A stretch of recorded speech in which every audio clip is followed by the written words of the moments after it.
Good evening and welcome back. I'm Shelby Coates and Jay Davis joins us from James W. Davis and Associates for It's the Law. Good evening.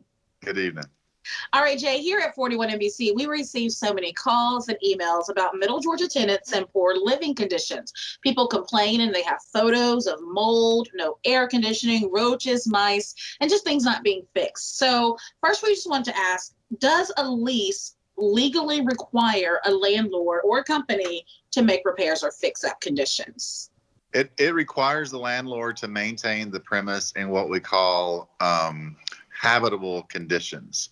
So that means if it's got heating and cooling, it has to continue to have heating and cooling. So they're required to come in and fix it if that were to go out. Plumbing, those types of things that are required for someone to be regularly living in property should be maintained in accordance with that. That is the contractual agreement between the two parties. So what can you legally do if the landlord or company does not keep up those conditions? Yeah, you can legally, that's a breach of contract. So one person breaching the contract excuses another person for the breach. So if the landlord has breached their contract, you can breach it. You can move out.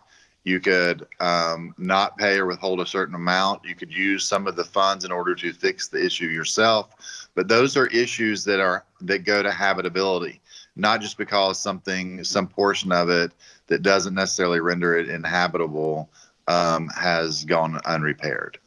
Gotcha. So what kind of proof do you need to show habit or lack of habitability?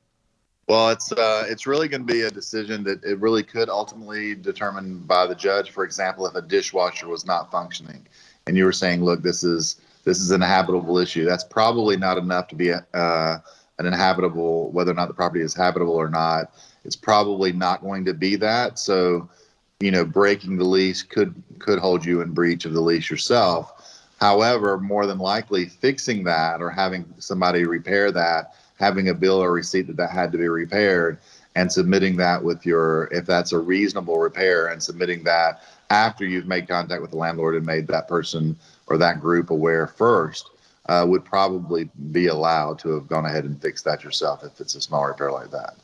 But would you need to go to court to get your money back from the landlord if you make those repairs?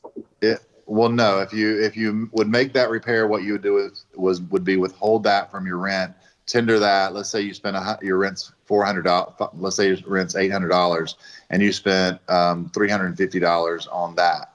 You could resubmit the lease at $350, and then $550. And then the landlord could say, "Look, this is ridiculous to pay $350 for that repair. I think that it should have been much less," or whatever. And then they could argue that wasn't an appropriate amount. But if they had been given the opportunity to fix it several times, then their burden is going to be higher.